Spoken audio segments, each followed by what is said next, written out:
person with a harsh tongue has an angry heart. A person with a negative tongue has a fearful heart. A person with an overreactive tongue has an unsettled heart. A person with a boasting tongue has an insecure heart. A person with a filthy tongue has an impure heart. A person who's critical all the time has a bitter heart. On the other hand, a person who's always encouraging has a graceful heart. A person who speaks gently has a loving heart. And a person who speaks truthfully has an honest heart. What kind of heart do you have?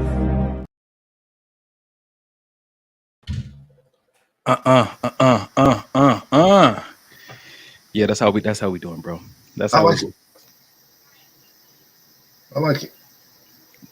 try something new. You know, Yeah. this Yeah, our yeah. home. Yeah.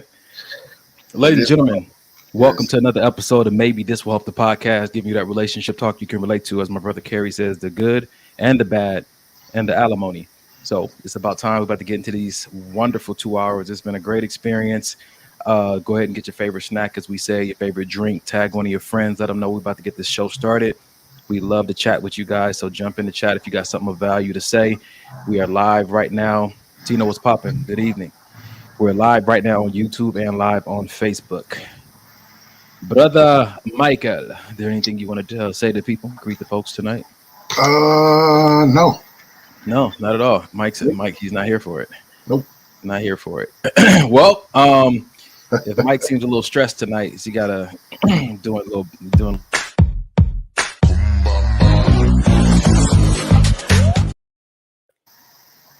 Is that what you got underneath that shirt? Because looking up. How did you know? Oh, well, discerning spirits. You let me borrow yours. So Jesus Christ! Put on. Yeah. I appreciate it. I'm gonna give it back though. Wow. It was too big. It was too big. I know you got on J's, but it's cool. I didn't. You must be talking about the shoes. You must be talking about the shoes. That was good. Ladies and gentlemen, welcome to this episode. As we do in normal fashion, we're gonna check in, and then we're gonna get into some of these hot topics. So, bro, you want to go first? Or would you like me to? No, you start off, and All right. I feel like I always start.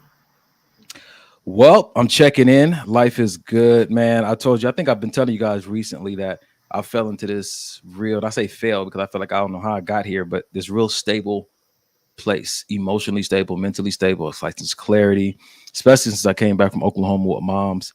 Yeah. I've been really able to see more clearly what God is trying to do in my life, and I'm responding to that with strategy, with method, with intentionality, with prayer, and with boundaries also, nonetheless. So yeah, it's been good, man. I put a post up on Facebook a few minutes ago before we started. I said, make choices that make you say, dang, I'm proud of me. And I think that's what I've been doing. I've been making choices that have caused me to say, man, good job, Donovan. Like, especially when it comes to area where there used to be a weakness, or there's a struggle. Yeah. I don't want to hide from the opportunity or hide from combat, because I'll never consider myself a conqueror if I do. I'm not saying I put myself in harm's way just because, but I know when God is calling me to things, it's not for me to experience more embarrassment.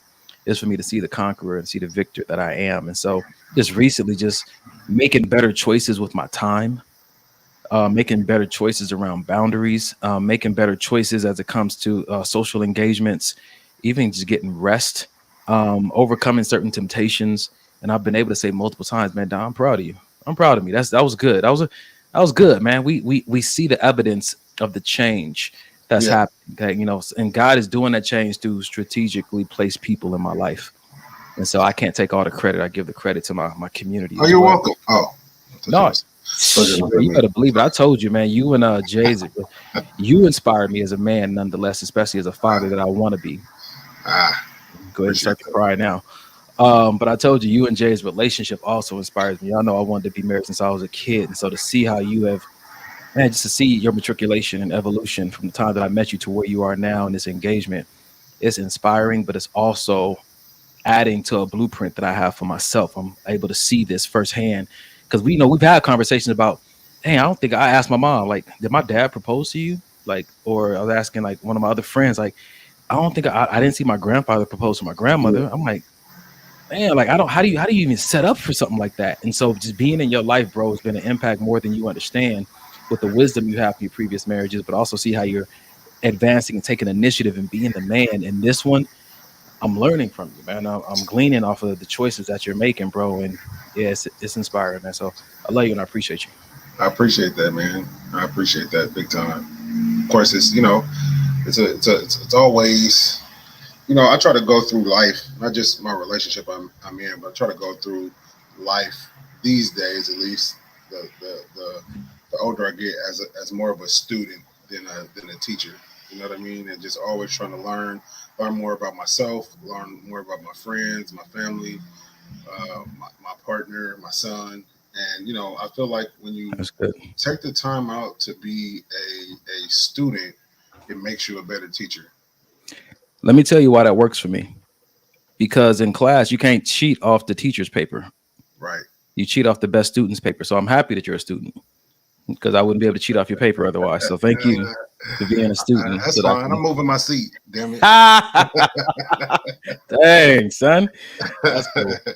Go ahead, bro. How was your week, good, man? My week was good, man. I was in Atlanta on business for most of the week. ATL, shouty. And man, God is just showing up in so many different ways. You know, you could always kind of tell when you're on the right path. When actually two ways. It's kind of odd, at least my gauge. It's kind of odd because they're both on the different ends of the spectrum. So Okay. the first way that I can kind of tell is when I know the devil was trying to throw darts like mad crazy. I'm like, okay, I'm on to something because he wouldn't be on me so tough right now if I wasn't, you know, getting to what I'm supposed to be getting to. And the other way for me is when things just start to fall in place supernaturally, like something that you feel like, man, the pieces to the puzzle, they all scattered over the board. Then all of a sudden you look down at the puzzle and it's like, oh man, that looks like that goes there, and then stuff just starts aligning. And so I feel like that's where I am now with these businesses that me and Jay and my brother Carson, his wife, are starting. It's just yeah, man, the future's looking bright, brother. Future's looking bright. So and I tell you, man, it's something about having the necessary woman in your life. Yeah, I think that aids in that, man. Yeah. I mean, it yeah, it does for sure. What else? My week. Oh, today I took my dad and my son to the movies. That was fun. We have it all. Indiana Jones. Oh, okay. Ooh, the last one. Old Indiana Jones. Yeah. And the Indiana crazy thing old about bones. it is, I grew up on Indiana Jones because my dad was into it heavy, and then me having denim, he's seen all the movies. So for us to all three to be able to, because this is the first time we've all seen an Indiana Jones movie together, just because of the time gap, and you know it was nice. It was good. Just the boys went out and hung out, and yeah, man, I'm ready for the show. Well, then let's not prolong it, then, bro. Ladies and gentlemen, you know what this is. We're about to get into this show. We don't know what order we're going in, videos or posts or whatnot. We don't know. Actually, you know what? This is what I want to do, bro. I want to ask this question, and I want to ask the audience as well as I'm asking you. Do you guys believe that the proposal should come before the premarital counseling, or the premarital counseling should come before the proposal? Let's ask that one more time to get this ready for the reels. Should the proposal come before the premarital counseling, or should the premarital counseling come before the proposal? For me, and I'm saying in the most common sense way for in my natural brain's thinking, I would say the proposal come before the premarital counseling, because if I propose and she says no, did I just go through all of this premarital counseling for no reason? Okay. Wow. Well, the most because sometimes women say no, right? I mean, that's just a fact of the matter. Sometimes you think like, oh man, we ready, and we get along, and we haven't had no issues, and we discussed marriage, and she said she would like to be married. Then you propose, and then it's like, no, sorry. What happened?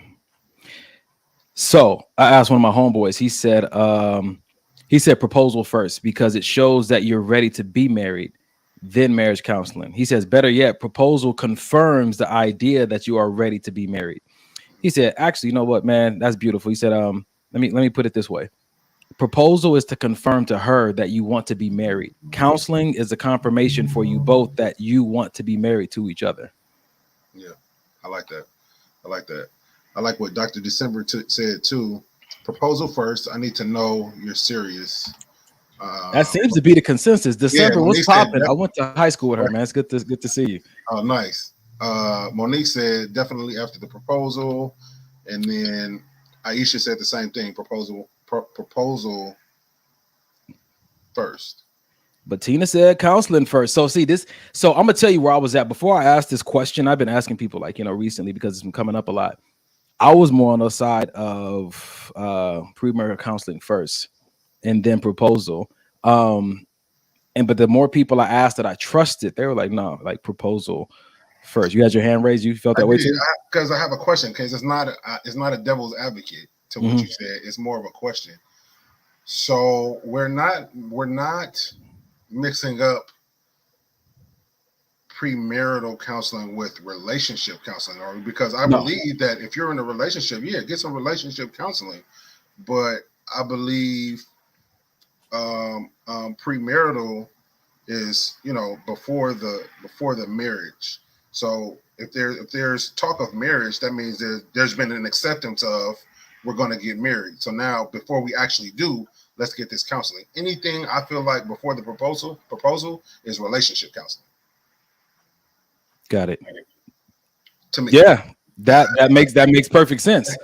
That makes perfect sense. Tina said, I say that so we're on the same page and seriously ready. I say this because I've been married before. And so I understand this form of thinking. I'm thinking like the idea is that you propose, but have you asked all the right questions to say, yeah, this is the person I want? And I think that's where some people saying like premarital counseling first, because you're going to get asked specific questions around marriage that you may not have considered that actually may change your mind. I told you I went through premarital counseling before a proposal. Yeah. And before the premarital counseling was over, me and her both were like, yeah, this is it's not what we're doing. We're not doing marriage. And so for some people, I know that even back then when I did, this was years ago, they said that that's where you really find out if you want to be married. And I'm like, man, like, is that what it takes to find out? Or should you find out in another space? And then that's what kind of helps you understand how to take care of what you already said that you want. It's not because, some premarital counselors, I've heard pastors say it before, they do their best to break the couple up. That's what their premarital counseling is. I've heard that before as well. Yeah. I think for me being married before as well, I think that I don't necessarily feel that I should have done the premarital counseling before. I feel like we should have done relationship counseling. Gotcha. Before we really got into even the proposal. Gotcha. Because sometimes with that relationship, because they ask similar questions, relationship questions in that relationship counseling, depending on what you're going for. That's and good. I feel like if we would have done that relationship counseling, we never would have even gotten to the proposal. Gotcha. All right. I like it. What my man Reggie say? Periwinkle. What's the word? He got that suit, man. Every time I see that profile picture, bro, did I got that at Men's Warehouse? Where can I grab one of them at? My man said, hey, I had a checklist of things I needed to see from her before I decided to pop the question.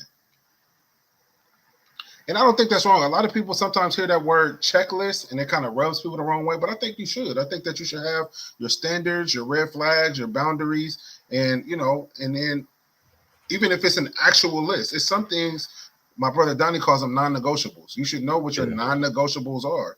And if the person you're with is constantly line stepping or not meeting those non-negotiables, then maybe you should move on.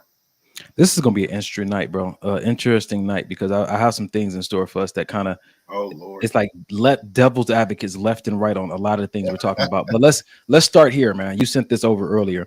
My standards are high because I can provide what I require. One more time. My standards are high because I can provide what I require. Talk about it, man. So a young lady posted that, and immediately it kind of rubbed me the wrong way, just because society has this stigma that women don't need men. I could do it all by myself, and F that nigga, all this other stuff. But then when I actually stopped and sat with it for a second, it was like I get it. I get it. I get it. What can you talk to me? What's going on here? What can you bring to this? I'm single. I'm a single man. What can you bring to this table that I can't provide for myself? Because if the answer is nothing, why do we need to be together? Why do you're not adding anything to my life? And I'm the type of person I want to constantly be progressing in life. And if you can't help me do that and add some things on to the plate that I already have set at the table, then I don't really see a point of there even being any kind of union. Like, we could be friends. That's what friends are for.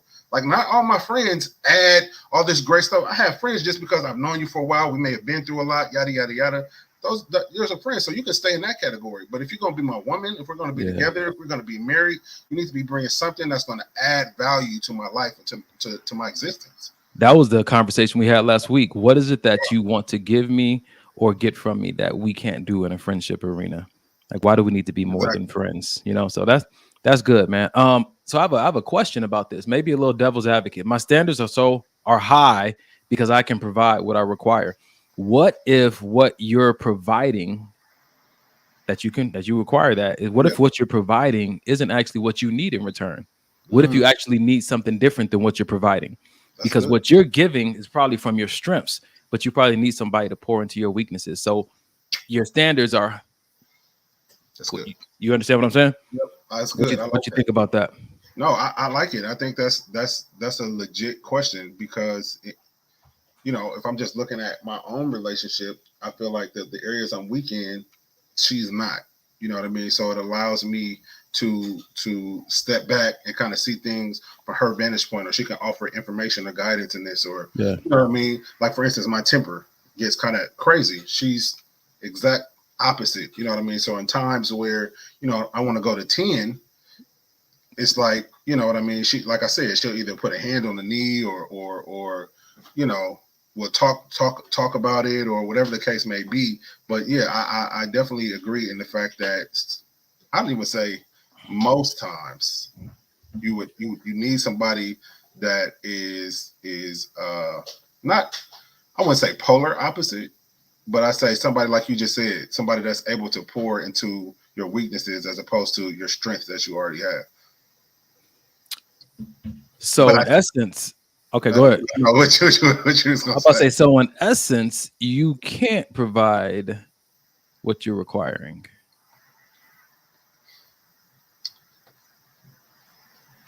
Don't want to give you that. Throw it back up. I can't find it. Right here. My standards are high because I provide what I require. So you're saying in essence, maybe I cannot. Well, I'm providing what I require. I don't know, man, because I think that what I'm requiring, again, it goes back. What I'm requiring may not be what I need. So is it legitimate for you to have such as high standards? But that's not what the post says. The post doesn't say anything about needs. All right, so let's keep to the post. It said my standards are. So is that a reason to have high standards? Because you can provide what you require.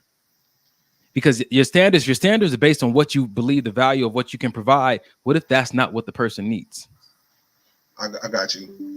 I think I would look at it like this. Me and you are going to the gym, right?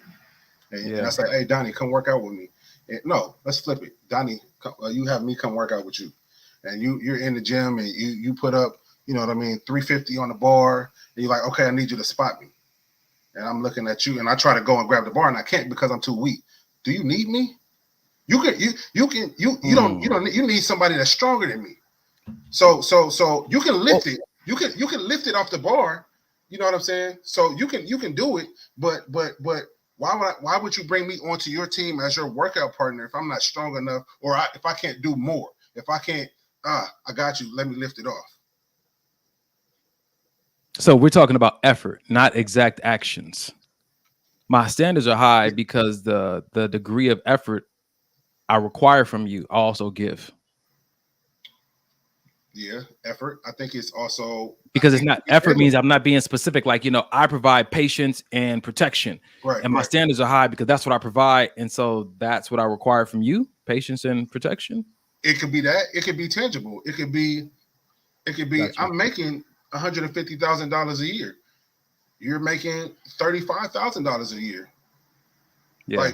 Like I can provide my own money. I don't need you for that. I need you to bring something to the table that, you know what I'm saying, that is either the same or more. And for me, it would need to be at least the same. Okay. That's very interesting. Why? Okay, let me just ask it. Why does it need to be at least the same? In my past relationships, I have noticed that I've had to do a lot of teaching, if you will. Gotcha. And that's cool to a certain extent, but I feel like I'm at the age now, I want to be able to be taught. I also want to be able to learn from my partner. And if I'm not in a relationship where I can learn something from you, then that don't sit well with me. That don't sit well with me. Enough said. Enough said. Enough said. Yeah. All right, ladies and gentlemen. Red said, I get so hyper. Well, the first thing he said was, I choose my fiance because she provided me with the things that I lacked. He said, I get so hyper focused that I forget the little things, and she keeps me reminded of these things and handles a lot of it when I don't remember. Amen. Amen. All right. So what happened to my videos here, man? I had them all in order. And then Mike came in here and you just messed everything up, bro. Hold on. I wouldn't do that. Let me see. Okay. All right. Bet. I'm going to do it like this. Let me go back here. Boom, boom, boom. All right. So, because we're talking about past relationships, I want to bring this up before we get into something a little bit deeper. So, can we just be honest? I was never as bad as you made me out to be. You just needed me to be bad so you could justify how badly you treated me. Can we just... One more time, you good? I'm good. I got it. All right. if your face, bro. Damn. Your face says it all. Yep. I need to screenshot that. Yeah, I was bad. I can never with a straight face use that excuse. Okay. Or anybody that I have mistreated in my 40 years of life. I was because when I was selfish, immature. I mean, whatever you want to call it, lacked vision, lacked drive, lacked accountability, so many things, so many things. So would I use the word bad? No, because I never felt like I was a bad guy. I felt like I made bad decisions. I made bad choices. You had a good heart, though. Yeah, my heart has always been good.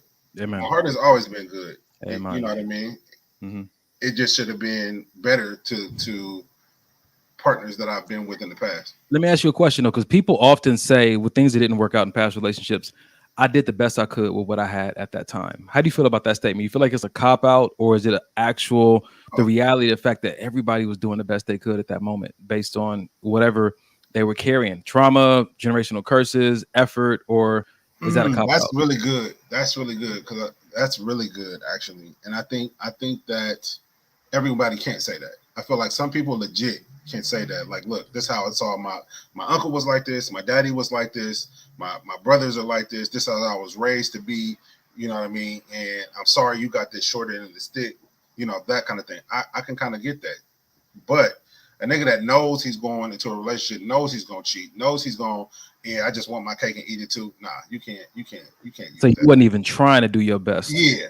Or was it the fact that you not trying to do your best was actually your best deal because you were just so sunken in that headspace? You were so consumed by the culture that really was the best you could do. You got caught up in these songs that talk about demoralizing women and all this violence and stuff. You were just acting that out because how could you do better than what you're feeding yourself? This goes back to one of my friends, a personal trainer. He said your body is not going to look better than the food you're feeding it. You know what I'm saying to you? So no matter how much you work out and all that kind of stuff, your body is never going to look better than the food you're feeding it.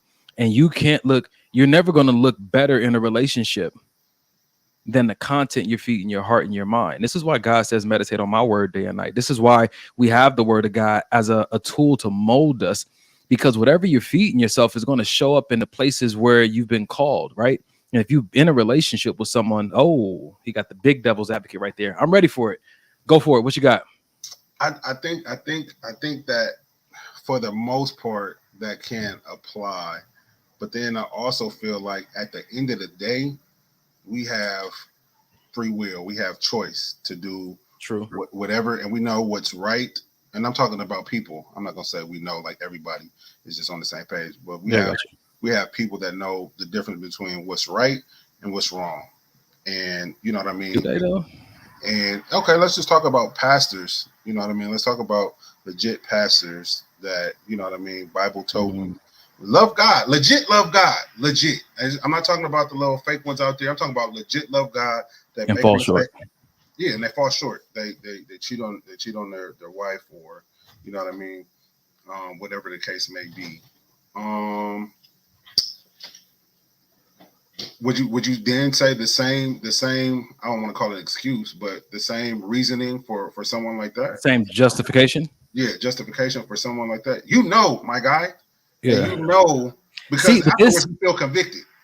Because you feel convicted. Because you knew. I think, but if I'm grading or qualifying someone's effort, like I did my best as an effort. If I'm qualifying that based on the content of their life, right? You can you can be a pastor, or I'm gonna use the example of parent, right? Yeah. Like you can have the best intentions, but whenever you go to therapy and you have childhood wounds, one thing that most therapists say is that, have you ever thought about how old your parents were when this happened to you? Oh, they were 17 or 18 or 23. They said, consider the mindset of a person in that space. And maybe they were doing the best they could at that time with what they had. This is something I've heard in therapy often. So in your conversation with the pastor, it's a little different because maybe you had this understanding before you accepted the calling and you started leading this church, but did you keep the appropriate diet? Because I believe that behaviors are driven by diet. You know what I'm saying? What are you consuming? Because how are you going to feed yourself all these negative things and not be a negative person? You know, I think that you can start off one way, but if you deviate away from the diet that produces godliness, or the diet that produces faithfulness, or the diet that produces loyalty, then how are you going to be loyal? How are you going to be disciplined if you're not giving yourself the necessary nutrients to walk in that thing? What you'll have is a desire to be righteous, a desire to be faithful, a desire to be a good husband, but you don't have the nutrients, you don't have the content, you don't have the things in your life that will provoke that kind of behavior. I think that leads back to me saying, I think that leads back to me saying the power of free will, because at the end of the day, we're always going to be tempted with something. Always. Okay. We're always going to fall back into some type of temptation. So with that, you still have a choice on whether, okay, I'm going to fall into this or I'm not. No matter what my background is, I still, at the end of the day, before I follow through with whatever act I'm about to follow through with, I can walk out the room. I can say, I can't. Okay, so right there though, because I feel like choices require strength. Yeah, I would. So if I haven't given myself the things that strengthen me, the best I can do in that moment is fail. I haven't strengthened the muscle that would provoke me to walk out that room. You know how they say it's two wolves inside of you, right? The one that's going to win is the one that you're feeding. Mm. So if I'm trolling social media and I'm watching all this content that has to do with giving in and not resisting, when I get into a situation, not only am I fighting the temptation that's outside of me, I'm also fighting the content that I've been programming in my head. that makes it even more challenging. So the spirit is willing, but the flesh is weak. Like, and I'm not saying that's a cop out or excuse, because there's other places, but I do want to bring that into the conversation. This goes back to the beginning of this episode. And I said, like I put on the post on Facebook, make choices that make you say, dang, I'm proud of me. Right. And so the choices that make you say, I'm proud of me, aren't really what you do in the moment. It's the daily habits that lead you up to the ability in that moment to be like, I'm gonna make this choice, and I have the strength. No, you're not buying that. No, finish what you're saying. I'm dissecting. I'm looking at my own personal, like the choices I've been making lately, and I'm like, man, why is something that used to be so challenging easier now? Mm-hmm. Is it because I want it more, or because I've been meditating on God's word more? I've been moving certain people and certain hobbies out of my life. I've been spending more time doing this than that, and so when I show up to the moment where maybe it's my anger or my aggression, it's so much easier for me to be kind. Why? Because I've been listening to things, reinforcing in my mind the benefit of kindness, and also reminding me of that, how God really made me, right? And when I get in these moments, my identity is not too far away from me. And I remember who I am more readily and more quickly to make the decision in that moment. Like, yeah, I know the consequences of doing this. It's almost like why we, punish children. Like we try to embed in them the understanding that every choice has a consequence, so that when they go out there, they'll think critically. Yeah. No, I understand that. Wow. Reggie said, I absolutely just made the wrong choice. She should have been left outside the VIP.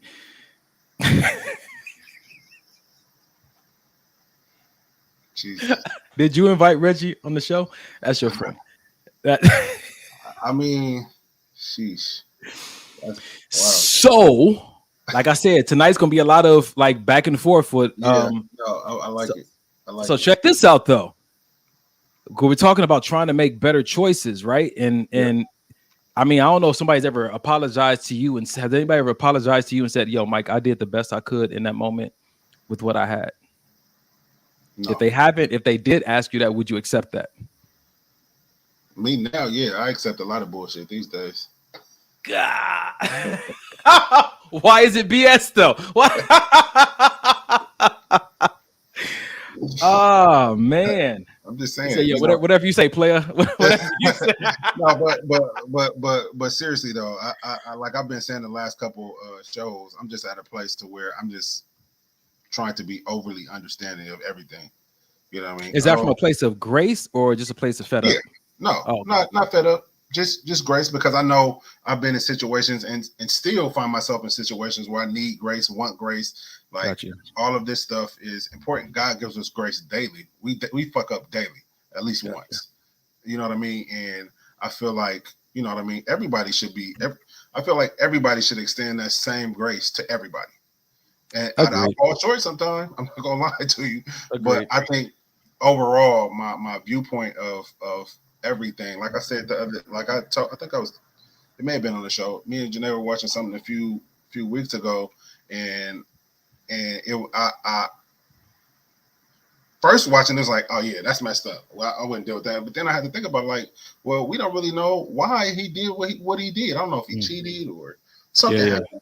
And it was one of those moments where, we're so quick to just throw stones at everybody about everything, whether it's old girl's dress, whether it's her hugging Usher, whether it's all of this stuff. We just so quick to Yeah. And it's just like we all have been somewhere or done something to where it may have looked fucked up to a lot of people, but in our own minds and our own hearts, it's like, damn, I'm sorry. I messed up. All I need is some grace right now.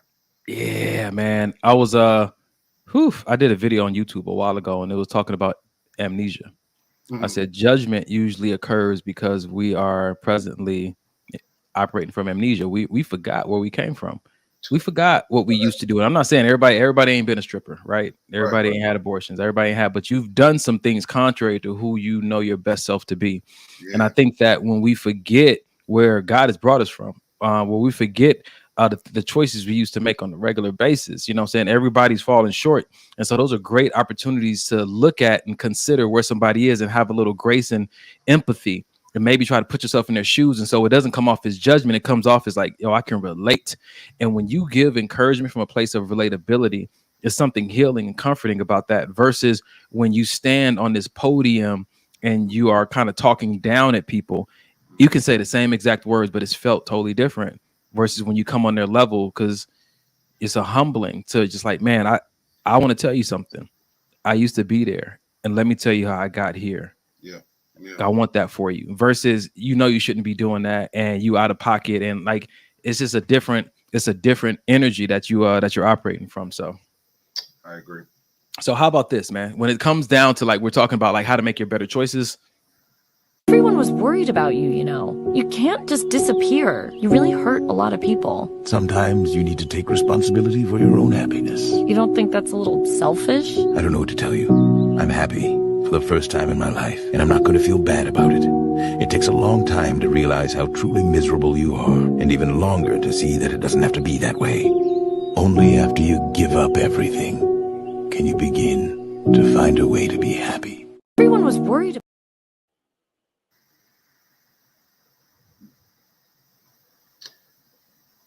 So you can. But you dealing with that word happy? I'm dealing with the word give up. Mm. So in order for me to find true happiness, I gotta give up. He said that giving up is put you on the path to finding that happy spot or that happiness. Right. Giving up. It was Master Splinter saying these words to us. Right. I know. That's why I'm holding them with such high regard. Nah, but I don't necessarily feel like you gotta give up everything in order to find your happiness. I feel like you just need to put down your own shit and realize, the things that make you tick and move towards that instead of, being a people pleaser, or instead of being a yes man, instead of, doing all these things for all these outside reasons. Yeah. Do things in a godly manner. That'll definitely help. And then secondly is to do things that build yourself up. Like I used to run myself ragged and broke and all these other things trying to, do things for dinner. Right. And, I come home tired all the time, or he want to play and I'm too tired to play, or I'm in a bad mood, or I'm stressed out about work, all these things. And I'm doing it in the name of trying to provide when in actuality, if I would have just focused on him and what he needs, it had nothing to do with things. It had nothing to do with tricks. He needed me. And a lot of times that's what we do in life. We have this idea of what's going to get us to happiness. Oh, let me work 5 jobs so I can get this money, so I can take these trips, so I can. When if you just stop and really assess, it's none of those things. You're like chasing your tail. You know what I mean? People need to just sit down and really identify the things that'll make them truly happy to their core, not just surface, not just I went to the Maldives for the weekend and now I'm a happy person all of a sudden. No, because when you get back, you still gonna have this fucked up life. So what is it really that you're trying to get to? Reg said this. Reg said, I totally agree. I gave up everything I thought made me happy and whole when I moved from DC to LA, but I found real happiness here and I will never go back to that old life. And so sometimes I feel like maybe it's because you said not give up, but like put down, saying some of your ways. I think sometimes you just don't know the happiness that's available to you, that you could potentially access. Right. I heard somebody say one time that they thought LA had like fresh air. Like this was air I breathed until they went to the country. And for the first time, they're like, this is fresh air. Like I didn't even know air like this was a thing. I thought that was air because that's all that I knew. Some people it's like that in relationships. They've never known loyalty and trustworthiness, but they took what they were experiencing and said, this must be it. This is what people are talking about, and this is the closest reference I have to it. So this must be love. He beats because he loves me, or she kisses me every now and then, so that must mean she loves me. Until you get exposed to this sacrificial acts of service and affirmations, and you're like, what is this? If I was calling that love, then what does that make this? So where does the give up part come in at? Because when I hear give up, I hear quit. Okay, yeah, and I think that's it. I think quit is fine. I think that the give up part comes in when you get an invitation to give up. Because, you know, my life quote was that you'll never know what's within until you have to live without. That was something that God gave me in my spirit when I was going through a very rough time in my life. And he's like, all these things that you thought made you who you were, all these things that you valued, all these things that really you took to heart as the meaning of life, he said, are on the outside. And I want you to know that I made you perfectly, but you're never going to look within until I remove all these other things that you believe hold your identity. And so when I say he took all these things from me, and then I saw my power and my ability, and so I started walking through life differently. But to answer your question, that came at the moment of invitation. I gave it up when I was invited to something deeper that I didn't understand. So what about the things that are good in your life? Because he said give up everything. So that means the good, the bad, the indifferent, the things that have been helping you, the things that have been working for you. Everything is everything. Yeah, I can't say I totally agree with that. But that's what that's my point. Because he said give up everything. And I'm like, I don't feel like you have to give up everything. Yeah, you got to give up some bad habits. You got to give up things that, like you just said, thought you were working for your benefit. That may not be, but it's legit some things that God has put in your life that are anchors. I'm not giving up those. Yeah, I got it. That makes sense. So yeah, we're on the same page then. I'm gonna say this: it may not require everything, but if it does require, but if it does, be willing. Yeah, and those words right there are key. You got to just be willing. What? I'm not even clicking on it. Click on your boy Reggie. I'm not clicking on that. I saw it. I'm not clicking on that. I tried to ignore it. What in the world, man? Man, I almost cried for the first time I was able to wear shorts and a t-shirt on Christmas. The things that people value, you know, that's real happiness. Hey, I get it. But Reg, though, did you wear your shorts with Tim's? Did you have Tim on? You had your Tim boots on with your shorts? Because that's super Cali right there. All right. That's funny. All right, ladies and gentlemen, what y'all thinking so far, man? Well, this is really resonating with me. I'm getting a few text messages. I'm seeing you guys in the chat, but just want to see how you guys are holding up with this step away from everything to find happiness. I know a lot of people don't really value happiness on that level. Some people value joy. Some people don't really value joy. They value fulfilling your purpose. You know, some people believe that, you know, oh God, did he respond? I saw you smile. Okay, dude, that's what we call gentrification. You let them people take the DC out of you. Jesus. What you doing with a fresh pair of slides on with no socks? Got your toes out. Don't trust a man with his toes out. That's what my papa always used to tell me. Never trust a man with his toes out. I think that when it comes to the exchange, I always talk about this. There's going to come a point in time in your life where you're not going to be able to have what you want and what you need. There's going to come a point in time where you're going to have to choose between what you want most and what you want now. Yeah. More. Yeah. More often than not. And I think that's where your best decisions come from. That's where you get those moments of proudness. Like, yo, I'm proud of 100%. Me because in this moment, I'm going to choose what I want most, not what I want now. Unless what I want now is a direct reflection of what I want most. Sometimes they do align, but it's always good to check in with yourself before you make a decision. What do I want most? And does this support that or complement that in any way? That's facts. Yeah. Sheesh. Yeah. Yeah, that's a daily thing for me. All right. So let's do this before halftime, man. This is a good one. I want to see how you feel about this. Me and my husband sat down in my kitchen. I said, babe, I don't think I'm supposed to do Christian hip hop. My husband's like, you're changing. And I'm like, I am. I don't like anything that I used to like. From food to drinks to people to sounds to conversation to music. I am changing and I don't even know what to do. That's what my body was saying. Like, girl, who is you? I just don't desire chaos. I don't desire busyness. I have taken the cape from up around my neck and I wrapped it around my waist and I made it a skirt. I am a lady. I am thriving in my femininity. I no longer accept operating in masculinity because of my pride, because of the disappointments of the past, because of the letdowns, and because of the people that have hurt me. I am not that experience. It will no longer shape my identity. Me and my husband sat down. Dang.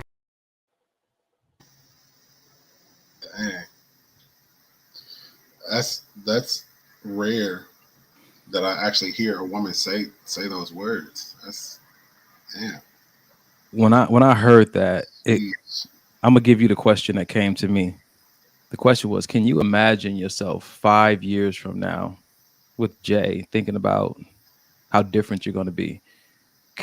Can you imagine not even recognizing yourself today because of the investment you made there and how it molded you into somebody? Do you think you'll be like totally, completely different? Or do you think there'll be some things that are still that'll remain? I'm hoping that I'm not hoping. There's definitely going to be things that'll still be there. I think that the only thing hoping to, of course, I want to be more refined. I want to, of course, knowledge, my knowledge base. I would like to expand my financial base. I would like to expand my spiritual base. I would like to expand. But the core of who I am as a person that initially drew us together to begin with, I want to stay. Like Sean used to say on the show, keep the same energy. So my same energy that got us here, I would like it. It's going to stay. However, some things, will definitely get better. I'm gonna go back to the last video then. Keep the same energy. What if there's a better energy? That's great. Then we'll compound on that. But at the end of the day, you gotta plant. The root of the plant don't change. That root stay the same, but that plant could get bigger. It could grow more flowers. It could grow more buds. It could get taller, fuller, all of that. But that root is still gonna stay the same. Even the root get bigger, but it's not gonna change into a different root.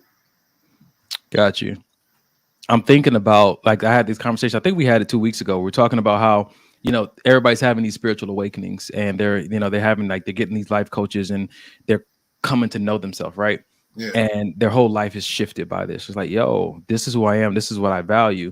But people are having these moments and they're already in commitments. And so the person that they chose is somebody they chose pre-self-awareness. Now that they're in self-awareness, they're like, yo, I would not have chosen you had I had this awareness, the self-discovery beforehand. What happened, Mike? What? Honor your commitment. Ooh!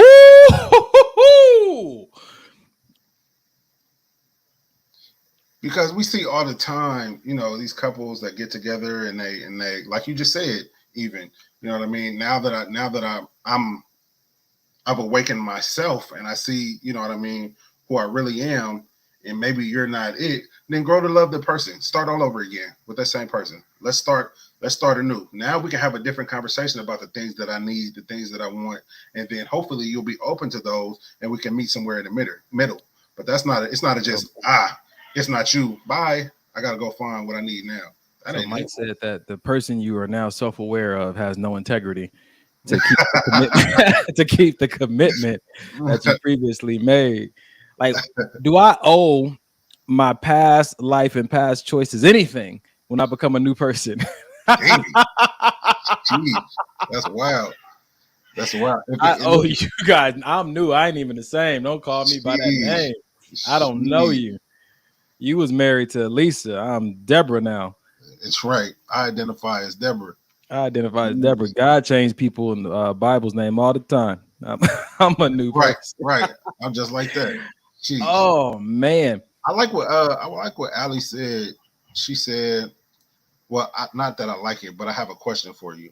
She said, I've said that a lot lately. I would love to put up the masculinity hat, but that's what I don't understand. Is it something, because I don't have that issue? Is it something difficult? Is it a 12-step program to put up the masculinity hat? Is it, I've been like this so long, so I'm kind of trapped in my ways? Why is it I want to, but why can't women just do it? I'm asking legit 100% because I feel like, but I'm not a woman, so I don't know. Interesting. That's a really good question, Ali. We would love to hear your because a lot of women feel like that. Man, I would, but I ain't found the right man that will make me want to. Why you just can't do it? Why you got to be with somebody else in order to put that down? Why you can't be feminine and single? I'm interested in knowing, as Ali gets ready to answer this question, hopefully, I'm interested in knowing who determined the standards and the line that separates masculinity from femininity. And I know that I've heard people pull from different books, not just the Bible, but from other books. But I also see a lot of people's standards don't line up with other people's standards of where that line is when you're dipping into masculinity versus femininity. So because her answer kind of confuses me more. It says when you live alone and own businesses, you have to operate in your masculine space. If I was in a relationship with a solid man, I would. So I still don't understand why you feel like you have to operate in a masculine space, because I know plenty of women that have businesses and live alone and single and all these things, but I don't feel like they operate in a masculine space. I still feel like they keep their femininity, but you know what I mean? You know, it almost insinuates. I can't see you. Are you talking to me? The light's in my face. Oh, okay. It almost insinuates that only men are fit to do business, to have multiple businesses. It almost insinuates that, which I don't believe is true, but it almost feels like it insinuates that a little bit. Yeah, it does. And if that's how women are made to feel, I'd like to know, because again, you know, I know that there's a lot of male bias, especially in corporate, or especially even in trying to run your own business. You know what I mean? Even down to, you know, Jay goes to get her oil change and he tells her $120. But if I go, you probably think that I know a lot, so you charge me $50. I get that. A lot of that goes on. Interesting. So I'm wondering if that's the type of mentality that women have and why they feel they need to operate in this type of masculine energy so that men won't get over on them. I'm about to say, in business, sometimes there is this idea that it's not an environment for nurturers. Yeah. It's an environment for aggression. And I know that men are more associated with aggression and the not preservation, but the enforcement of boundaries versus where people feel like the women might be a little bit more lenient. But yeah, Monique said, I have 2 businesses, a daughter plus other responsibilities, and I'm never moving in a masculine space. And I think that goes back to my initial question. How do you know if you are or if you're not? Like, who is it that created this standard and these? Oh, you doing that? Go ahead. I was trying to take it off. Oh, okay. Go ahead. Oh, so she backed it up by saying, I'm very assertive though, a lot of times, but I protect my femininity at all costs. And I think that's the line. Assertiveness is being misconstrued for masculinity. Like a woman can come up to me, shake my hand firm, and talk to me assertively, and you're gonna call her bro. I won't consider her to be masculine though. You'll be like, "What's up, bro?" She's a businesswoman. Okay, she's about her business. Okay. That all might honestly. Never mind. I'm just saying that might stop a lot of women from getting a lot of unwanted attention if they were more assertive. And then some men are saying that that's not soft and it's not feminine. Yeah. But are you saying that because you don't like it and you can't approach it, you can't get around it? Yeah. Yep. Some people are creating standards behind areas where they've been rejected and saying that I need you to move this standard to appease where I am versus where you're trying to call me into being. Yep. Yeah. And sometimes and sometimes it's just weak men. Yeah. Wow. Talk about it, Ali. Ali said it comes down to the decision making and self-protection. Example, I recently said to a man, it would be nice if I didn't have to stay packing my 9 mil, but I can't do that unless a strong man is with me to be in that role of protector. See, you know. Wait a minute. Jay said, no, ma'am, you carry either way. Yeah, and I was just about to say, we carrying daily over here. Ain't no, I could be the biggest protector and do all this other stuff. She gonna have hers too. Daily. Jeez. Wow. Yeah, I feel you say I can't handle it. So, okay, here's a question I guess we can answer or try to. Miss Bolden says, what do you consider masculine traits? So basically, what do I feel makes me masculine? One, or what makes a woman masculine? What do I put? Okay, so are you what masculine traits? Traits in general. My first masculine trait would be what I got between my legs. Got it. First and foremost. Got it. After that, I feel like that's a good ass question. Yeah. I wouldn't looked it up. I just want to see what the world is saying. Strength, courage, independence, leadership, and assertiveness. All things that women can have and not be masculine. So what do we? So to me, like I said, the only thing I got is what God blessed me with. Unless you got something else. So check this out. Feminine versus masculine, right? Intuition versus knowledge. Intuition is feminine, knowledge is masculine. Flowing versus predictable. Women are more flowy and just kind of in the moment fluid. Men are more predictable. Women are receptivity versus action. They're receiving versus action. I guess that goes back to men planting the seeds and they multiplying that. Feminine is magnetizing rather than forcing, drawing it in, magnetizing. Masculine is more willpower. So women are more emotional, men are masculine. Feminine more emotional, masculine is more rational. Feminine is more nurturing, masculine is more protective. Feminine is more vulnerability, masculine is problem solving. Feminine is more grace, masculine is more strength. Feminine is more subtlety, masculine is more directedness. Feminine is cares what people think, masculine not looking for approval. Feminine follows nature's rhythm, masculine is more structured. Feminine is creative, masculine is goal oriented. Feminine is destructive, masculine is conquering. Feminine is circular thinking, masculine is linear thinking. God. So I heard a few of those hit me. I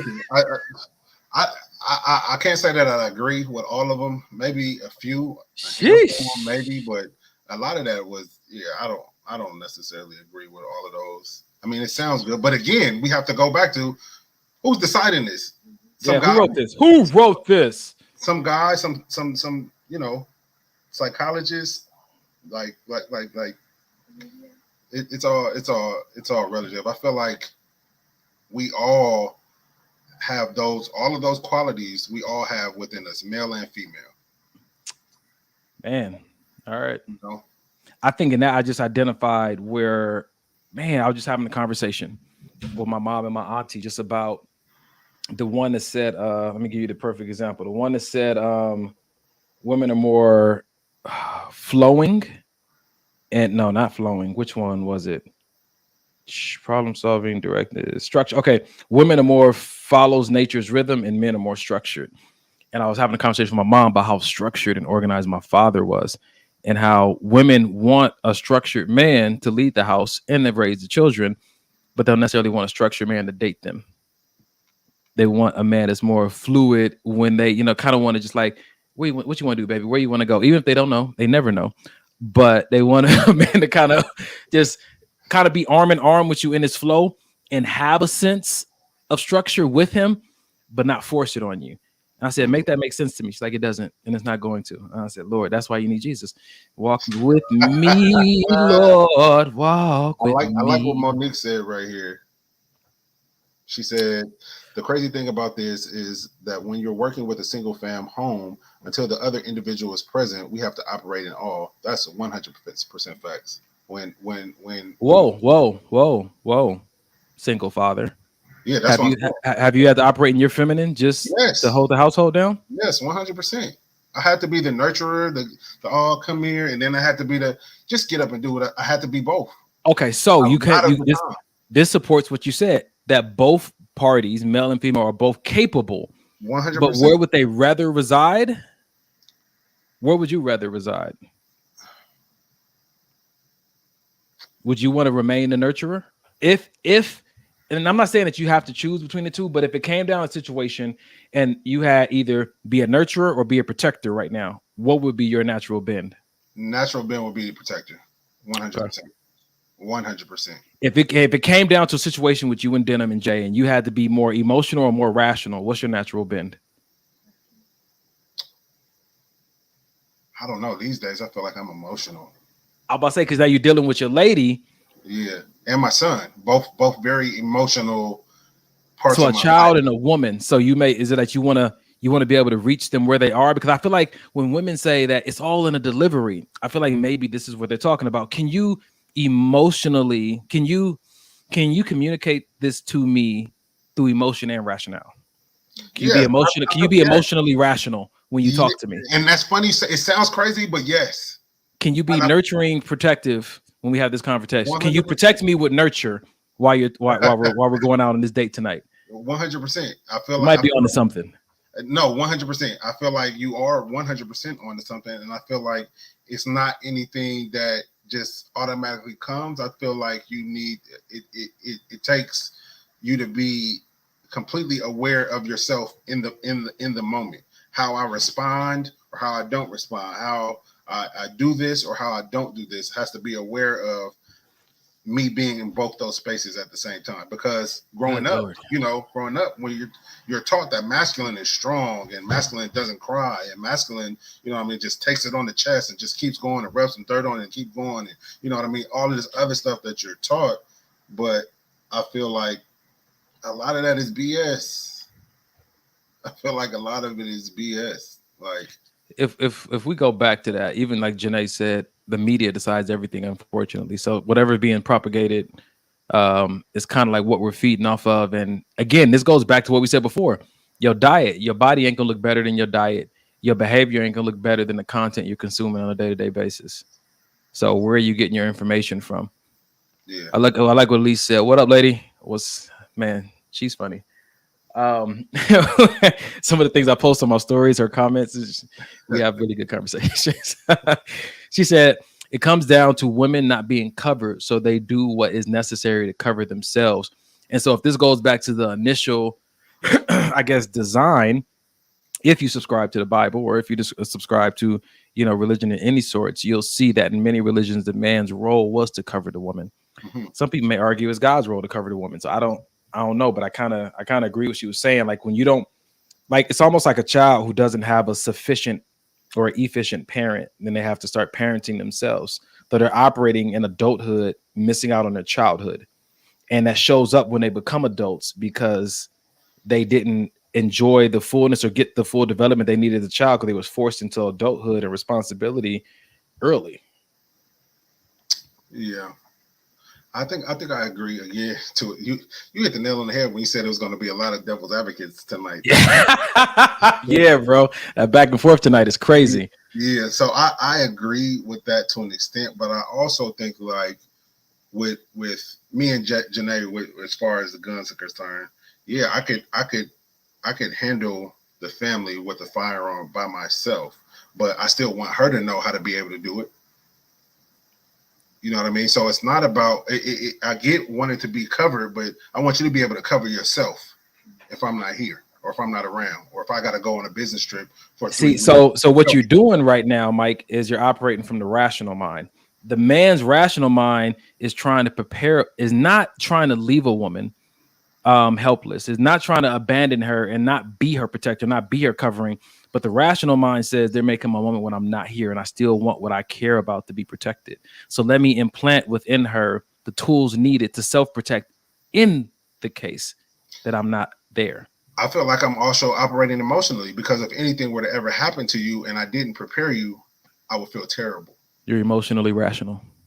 Yeah, exactly. You are subtly direct. I love it. Exactly. Subtly direct. Like that, like one of my favorite songs, The Definite Silence. You're almost exactly what I need. Right. You're the dumbest smart person I know. Yeah. Oh, you're the dumbest smart person I know. You pretty ugly. You're pretty ugly. I like this. So Elise came back on. She said it's God and man's job to cover. Then she came back and said that, and it's woman's job to cover the man in her feminine ways. Ooh, because don't we need it? Don't we need it? I'm glad she said. I'm so glad she says that because when we talk about covering and protecting, it's only the man's job in society. right? It's only the man's job to protect the woman and cover the woman. And so if I'm constantly, I don't know why I keep going back to guns, but if I'm constantly, if we're you know why. If we're constantly, if I'm shooting at the enemy, shooting at the enemy, protecting my woman, shooting at the enemy, who protected me? So a lot of times in the relationships, a man is feeling like I'm out here by myself. I'm out here naked trying to protect you, and meanwhile I'm getting hit by bullets and getting. Who gonna protect me? What's protecting you is your structure. You've structured things in such a way that you are good. You're covered by the knowledge of your structure versus the intuition of her flowiness. Because if you let her plan the vacation, she may not be considering, are we going to an area where tourists aren't really allowed? And you may want to sightsee, but we don't need a hotel in that area, because my rational mind and my structured mind says that they don't take lightly to foreigners and people who are not from there. So let's get a place in a more populated place that's protective of tourists, and let's travel to the tourist locations and see the sites versus staying right in it unless we know people there that can put us up on game about the potential threats. I think men think about threats. That's why every Christmas, every Thanksgiving and Christmas, around that time of year, I always send the same text message to my mom, my sister, my aunties. This is when people get wild. Keep an eye on your purses when you go to gas stations, when you're walking around the mall. You know what I'm saying? Try to take a smaller purse with you. I send that same text every year because they know that this is a time of year where a lot of times just women who are out there just shopping, I'm getting this, I'm getting that. They're so excited about gift giving that they're not watching their six. You know what I'm saying? They don't have this idea of like, yo, there's threats out right now, but everybody else spending money. And so men, I think, we have a tendency to think like that, or maybe it's just hood niggas because of what we grew up in. And low key, half of me, I wasn't gonna say exactly like that, but do you think that's an innate thing that men have when they're born, or do you think through doctrination and always been taught that men are supposed to do this, and watching these shows that always show men as doing? Do you think that's the reason why? That's a good one, bro. Because I remember, I'm not trying to relate us to animals though, but I was watching this animal channel one time, and they said that in every species, the woman is a protector, the female 100%. Is a protector. Then they talked about dogs, like the man goes out and gets the food without, but the woman, the female, is the protector. Yeah, just like lions too. Lions are the same way. That interesting. Yeah. So again, is this an innate thing, or is this, like Jay said, is it media? Is it, the things that our parents were taught, so they're teaching us, and then we just take it as the Bible when we're growing up? I don't know. Yeah. Who knows? This has been a good show tonight, ladies and gentlemen. It is halftime. Mike, do your thing, man. I want to go grab some out the kitchen real quick. I'll be right back. All right, ladies and gents, thank you for rocking with us thus far. If you guys are not already following our social platforms, please go do so. Facebook, Instagram, as well as YouTube. Maybe this will help the podcast. What do we have in the works? I don't know if we have anything in the works as of yet. Donnie and I have kind of thrown around doing another live show, but nothing coming up thus far. If you guys have any small businesses that you guys want to shout out, you can drop them down in the chat and we'll post them up. We'll post them up like that. You can leave an Instagram, a website, email, whatever the case may be, even if it's your own business.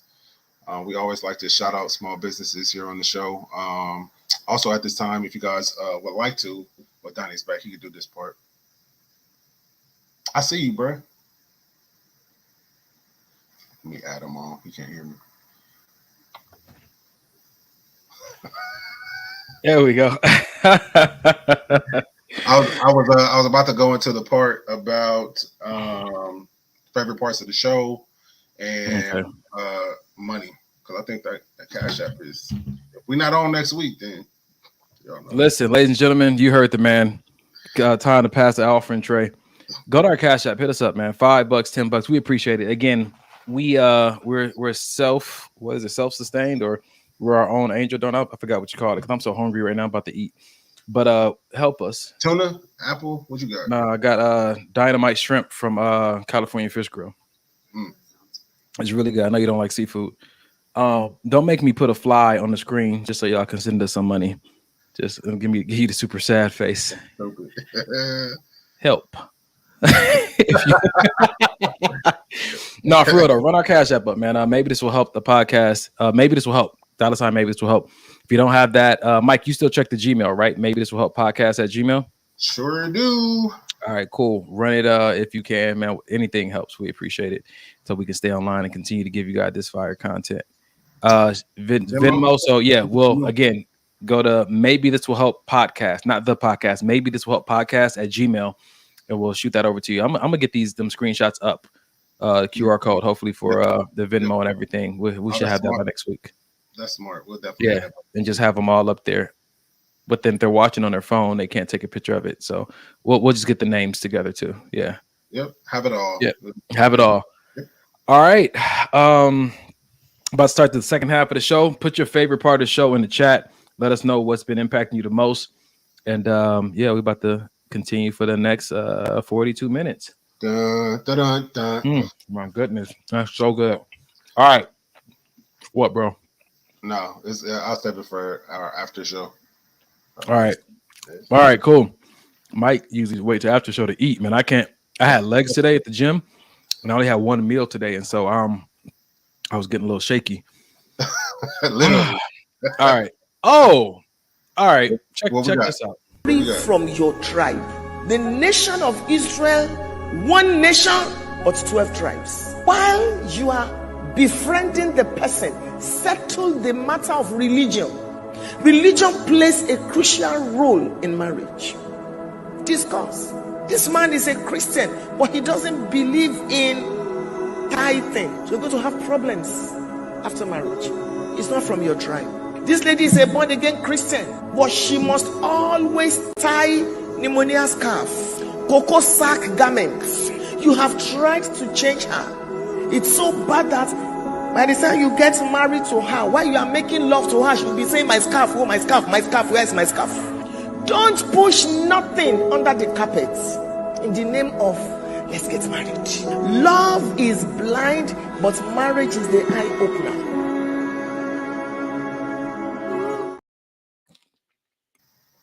Love is blind, but marriage is the eye opener. You ain't lied. That's why it's so important to have those transparent moments and transparent conversations, which I'm definitely still working on in my relationship. But, just being married previously, I think that those types of conversations weren't had before we got married. So when we did get married, it was a lot of, where did this come from? Or I didn't know this about you, or I don't want to live with this in this type of situation. A lot of those, which could have been, again, like I just said, weeded out with just some transparent conversation. Because a lot of times it's, I don't want to run you off, so I didn't want to say anything, or I didn't want you to look at me a certain way, so I didn't want to. But why? If you're finna be my wife and I'm finna be your husband, I want you to see all the negative stuff, the good stuff, the stuff that need to be worked on, all the skeletons, all the demons. Here they are. Now, but nobody expects, well, I can't say nobody, but a lot of people don't expect to be loved if they show that. 100%. That's why when you find the person that does love you through it, you better hold on to it. But they got to give them a chance to love you, like you're saying, because like we said before, you never know if someone loves you until you give them a chance to hate you. Yep. But a lot of times that doesn't happen without that conversation. Like you have situations, I got caught up in this situation and you found out. I think a lot of the heartache and pain can be resolved if that other person doesn't have to find out. Like, hey, I got a problem with women. That's my issue. So if you want to be with me, I'm going to try my damnedest to keep my shit in line. But you just know that this has been a problem for me in the past. And I cannot say it's not going to be a problem even in the future. Again, I'm working on it, but I just want you to want to be upfront, and I want to let you know.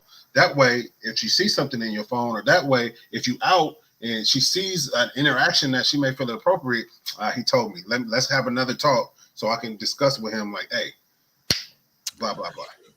So this goes back to what I told you about the premarital counseling I was in. So many things she said during that I was like, why don't I know this already?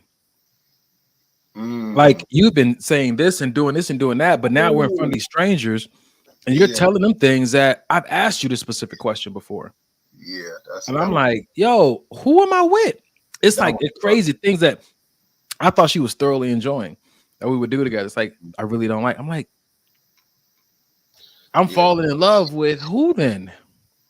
That right there is rough, especially when you're in that premarital counseling space, and especially even more so when you think things are going good and your partner says something that could potentially be negative in your eyes, and it's just like I feel like this. Anywhere we go, whether it's counseling, whether it's to a dinner party, whether it's to hang out with your parents, anywhere we go, I should never be finding out anything for the first time in front of somebody else. After how long of being in a relationship? I'm talking about my relationship. At this point, where you at now? Yeah. Okay. In the beginning stages, we're still getting kind of to know each other. Like we know some things, but you know, the further along you get, the more trust that's built. You find out other things and certain things, this and that. But even now, if you know that it's something that you haven't shared with me that may potentially affect me, let's talk about that before closed doors, before we start talking about it in public. Amber said, I disagree. McJellen, what part do you disagree with on that? I was looking at that too. I think that the part that at the end is the reason I wanted to post that video. They say love is blind, but marriage is an eye-opener. What is it, do you think, and I have my ideas, what is it that you think about titles and about marriage that causes people to like to just act wholly different from who they had present themselves as being? I've seen that happen a few times with people. I was told personally in a previous marriage that basically I got you now, so why do I have to like why do I have to perform if the reason I was performing was to get you? I got you. What I got to do now? Like why I gotta? Yeah, and like you said, the answer would be to keep me. Like you got me for this reason. Do you think that now all of a sudden you're gonna keep me and not do the things that you got me with? I like this. The Dita said they become content. Yeah. And like content in a negative sense. Like I'm overly comfortable with this. That I don't even see you as a treasure. I don't see you as a prize. It's just like, oh, you're my person. I appreciate that. Oof. Nigga, what? Do you love me? Oh, I appreciate you. No, you good. You good. And that's like if that's where it was going to end up being, like we could have just stayed friends and started a business together. And that's why it's important to have the conversations where, hey, is everything good with us? Is there anything I need to do more of? I have this conversation with Jay and Denham. Is there anything that I need to do more of? How am I doing as a father? You know what I mean? Is there any way I could be a better father? All these conversations need to be had because sometimes life just lifes. Sometimes we get in a routine and it gets stagnant and it gets, we go here on Monday, we do this on Tuesday, we do that on Sunday. You know what I mean? It gets to be a routine just because life is happening. That's why it's important to do these check-ins with your kids, with your wife, with your husband, whoever it may be, to keep everything fresh. You know what I mean? I mean, every day is new, right? You know what I'm saying? Yeah. So I think just holding space for a newness. Like we had a video on last week about just like people changing. You know what I'm saying? It's like they're going to change. Like remember the lady said, marry someone that you love where they are right now because they're not going to change. But I don't know. I feel like everybody continues to change. And I think that is, a lot of people feeling like, like Adina said, like you ain't going nowhere. But, the divorce rate shows that that's not true. Yeah, that's true. That's true. I want to go back to Amber. She said, I disagree. Okay. And then she said, I'm guessing she's saying, what she disagree with, it's okay to have different interests. So does different interests make you a part of a different tribe? Because that's what the video was about. Right. Marry someone from your tribe. So like she said, an example, like some person interested in tithing, the other person isn't. That's more of a religious background to it because of the blessing that's associated over your household when you tithe or over your life when you tithe. But does that mean that the marriage can't work? No. So here's the thing. I believe that you can make anything work. But for my marriage, I don't want to have to make it work. I want it to flow. So if I'm having to make things, there goes your feminine. That's your feminine. You want it to flow with nature. I'm in touch, bro. It's all good. I'm in touch. No, but it's certain things that interest. Yes, we can have different interests, but it's certain non-negotiables for me, like religion. That's something that I'm not willing to bend on in my marriage. What is that? I said that's something I'm not willing to bend on in my marriage is religion, religious beliefs. Have I dated other women with outside religion? Yeah, of course. But do I want to be married and covenant and tied to someone that doesn't believe in the things that I believe in? No. Now, different interests to me mean, you know what I mean? I prefer, reading a book versus a movie. I prefer, TV on when I go to sleep opposed to TV off, or I prefer, whatever the case may be. Deal breaker. Mm-hmm. Yeah. So different interests. You can have all the different interests you want. You know what I mean? But certain things that are going to affect, like you said, certain religious beliefs that affect the household, or even with money.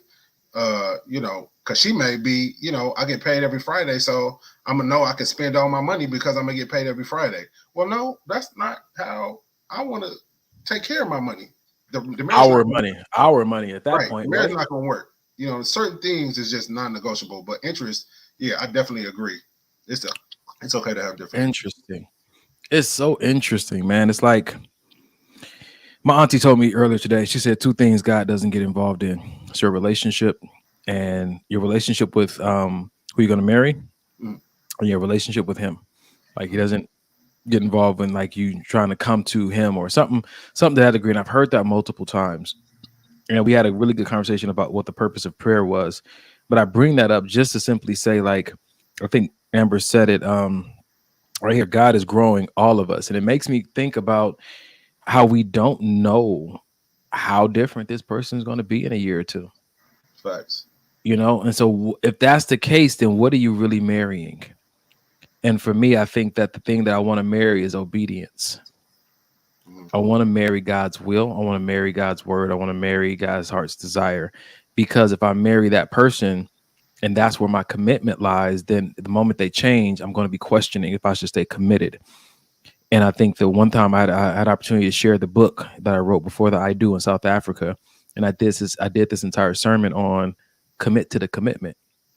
Goes back to what you said before. No matter what awakenings you have, no matter what injuries you endure, no matter what happens to you in this process, honor the commitment. Your commitment should be to the commitment that you're making to that person. They're the beneficiary of the commitment, but they're not the commitment. Facts. Yep. And I feel like if a lot of people looked at it that way, from that vantage point, it may be a lower divorce rate. Because so many people, I'm just marrying this person. You know what I mean? But if that person changes, all of a sudden you want to leave because you weren't never committed to the commitment. You were committed to this flesh and blood human being that's gonna fuck up. Yeah. All right. Let's do it then. You know what? Let's switch it up just a little bit, because this goes back to beliefs, but it kind of goes in a different direction. Personal desires in life, right? You might want somebody in your squad who's on the same page as you like this. Some people chase money. Some people chase dreams. Some people chase fantasies. I chase freedom, fam. I want to stretch my hands, feel no walls. I want to stand as tall as I possibly can and be as far from the ceiling as possible. I'm chasing freedom. Ultimate freedom is the ability to make sure everybody around me feels the same length and breadth of freedom. When we all can dream as vast as we want to, that's freedom for me. Some people chase money. What you think, man? As far as what's the question? So for me, when it came down to looking at who you're going to marry, and how for him, the deepest value was freedom. I think that when you meet someone, they're already pursuing something. You're already pursuing something. Yes. So when you guys come together, The Bible says, Amos 3:3, how can two walk together lest they agree? How important is it for you to be pursuing the same thing, or do the pursuits just need to complement each other? I'm more of complementary pursuits.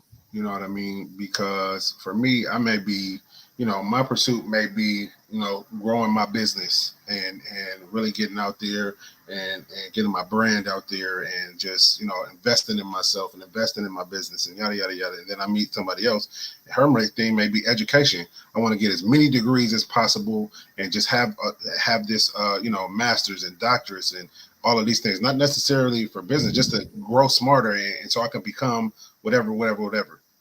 But see, I don't think those are like end goals. I think those are like means to an end. Getting a degree, having an impact in the school is a means to an end. I think like what he was saying, like there's this thing I do in life coaching. It's called So That, right? Mm-hmm. And so, for instance, tell me something you want. You. Oh, tell you something. I mean, are we talking tangible or are we talking about tangible? Yeah, or anything. It doesn't matter. It works for everything. A house. You want a house so that what? So that I can have a sense of ownership. You want a sense of ownership so that what? So that I can pass it down to my son. You want to pass something down to your son so that what? So he can own. And you want your son to own so that what? It's gonna regurgitate itself. And so you stop at a moment, you stop that process when you feel touched, moved, or inspired. Like, oh, this is a technique I use to help my clients find their deeper values, right? Because sometimes the values we express are surface values, but if you want to go deeper, you just ask so that a few times and you find out like, oh, at the end of this, like the guy in the video, everything that I'm doing is pointing me to the direction of total freedom. Mm-hmm. Everything that I do, I'm actually hoping to get closer to close. So do you know what that thing is for you?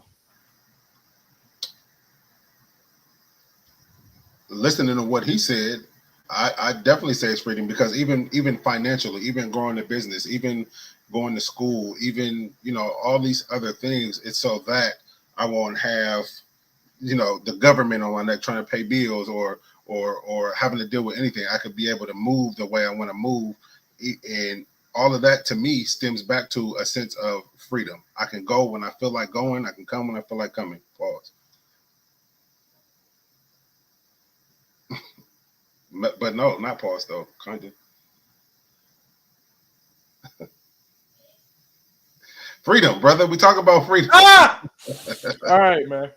No, not pause. So I'll say this, man. I think for me, I was going to say the end goal is for me to hear, well done, good and faithful servant. But why do I want to hear that? So that my riches in heaven will be great. But I want riches in heaven to be great so that when the new earth and the new worlds come, that I'm set in a different place. And I want that so that I don't experience some of the same experiences I had here. And so that already touches me. Like then I'm really motivated by trying to escape something. And so I'm gonna have to address that. I mean, this is real time what I'm doing in my head. I didn't come up with this ahead of time. Yeah. But that's the benefit of this, to purify the motivation behind my movements. Because a lot of times, we talked about this before on episodes years ago, that people parent out of fear, not out of hope for their children, out of fear for their children. And that drive brings about different parenting techniques, right? You know what I'm saying? I'm gonna beat you before the police do. Yep. You know what I'm saying? Stuff like that. And I think that this technique is really good for helping people to address, maybe identify the driving force behind their behavior, and maybe address like, if this really what I want to really commit my life to doing, because if I'm committing my life to doing this, to some degree, it's going to impact who I choose to be with. 100% it will. So if I'm driven by fear, then at some point that's affecting my picker. And that might lead me towards choosing someone who is safer for me versus someone who's actually going to help develop me, because they're going to rub me the wrong way sometimes. I agree. That's good stuff. Yep. All right. Ready for another one, bro?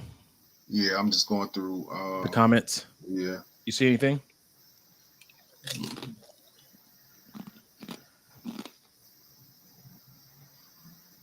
Let's hit it. Let's hit it. Yeah.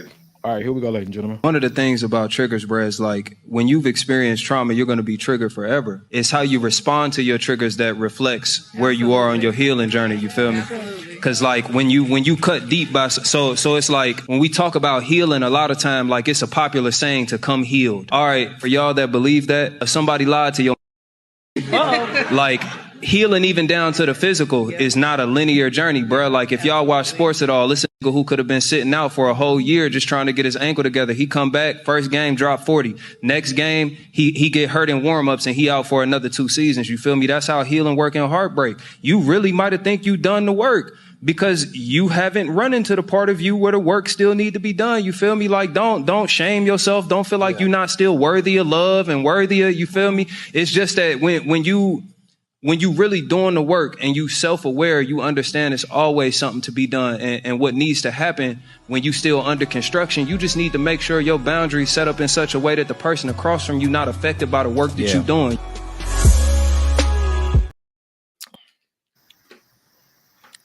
Always work to be done. So I think I'm sitting with if you've ever experienced trauma, you're going to be triggered by that trauma forever. That one kind of, are you going to be triggered by these things forever? Depends on what surgeon you go to. Hey, come on, man. That's good. That's good. Surgeon Jesus. Yeah, there's some surgeons who will leave you with a new scar, fix the old problem, give you a new problem. Some surgeons, I tell you, this is as good as we can get it. That's why I feel like motivational speakers like I am, self-development, all these breathing techniques and all those practices, they'll get you so far. But total healing and total restoration comes only from God in my book. Yep. The one who made me, I feel like is the only one that can make me whole. Facts. Nothing against the stuff that helps me to progress and that also helps me to preserve my healing and my wholeness. But I don't feel like if you've been triggered once, that's a trigger you have to deal with for the rest of your life. I agree 100%. Not to take away some of the other stuff that he said was legit. A lot of times we do have this trauma and these triggers, and we tend to feel like, man, ain't nobody gonna love me, ain't nobody gonna deal with me, ain't nobody gonna want me, all these other things that is just, untrue. So it's important to do the work and do the healing portion. But I feel like sometimes when, like therapy, I feel like sometimes people don't really see their therapy through the way they should because they're not seeing the results as fast as they want to. Just like working out. Oh man, I worked out for 2 months and I'm still, I don't see nothing. I don't got in the 6-pack and I'm not lifting 5,000 pounds. So this gym is not for me. Or diets. I tried this diet, it didn't work. Let me switch to the next. You've only been doing it for a week. Like, what are we doing here? You have to trust the process. And a lot of people don't trust their own process. But this goes back to, if you're going to get in shape, don't commit to the results. Commit to the commitment. Commit to the commitment. If you're going to get married, you're not getting married to get your expectations met. You're not committing to your expectations getting met. You're committing to the commitment. It's good. Yeah. Hope that those results that you want and those outcomes you want do exist. But depending on who sets you up, the reliability of the outcomes being pleasing to you varies. Yeah. If there's something that you prayed about and you felt like you were divinely ordained and got into, whether you get your expectations or not, whatever you receive, every good and perfect gift comes from above. That's what God says. So I can trust that I'm either going to get what I want or better, never worse. That's good.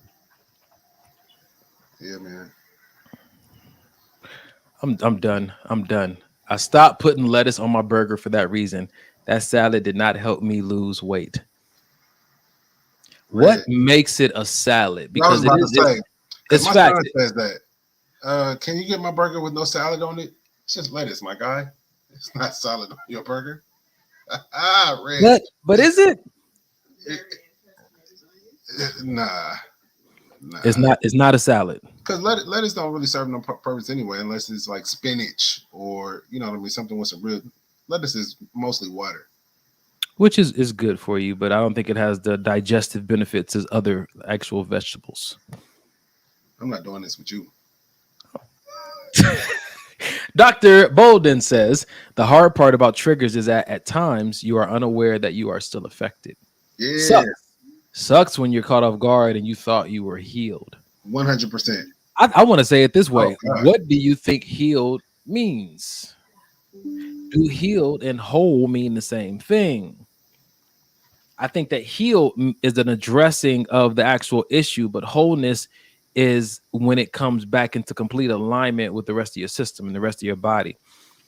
My knee, a knee injury can be healed, you know what I'm saying? The dislocation could be put back in place and sewn up, but there's still some more realignment that needs to happen for it to continue working the body. Full mobility. Yeah. This is why you do rehab after surgery. Yeah. Yeah. That's good. Yeah, it is. So what would you say the rehab would be? Would the rehab be therapy? When you're taking it from your knee to somebody's. We're talking about triggers. Yes. Being healed from a childhood wound. What would that rehab look like? I think it goes back to the surgeon. Depends on the surgery you went through. Yeah. Rehab is specific to the outcome of the surgery. Hey, surgery went well, so you got 6 weeks with this PT doing this. Surgery didn't go so well.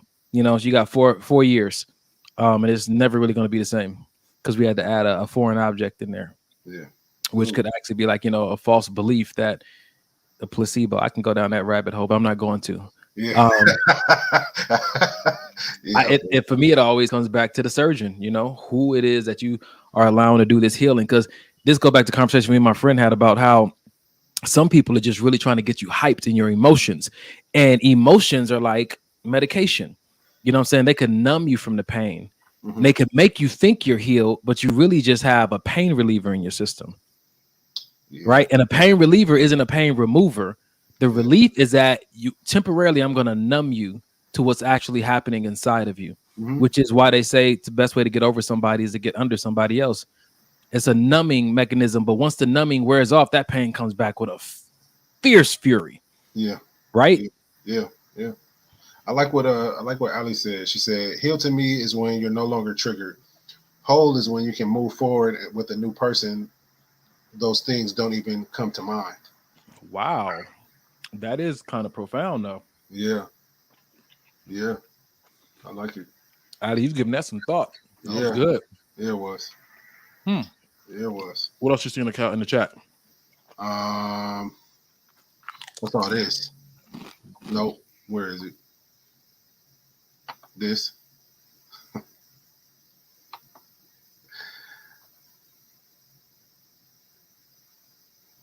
If I take myself off mute, I didn't want y'all to hear me crunch on these tortilla chips.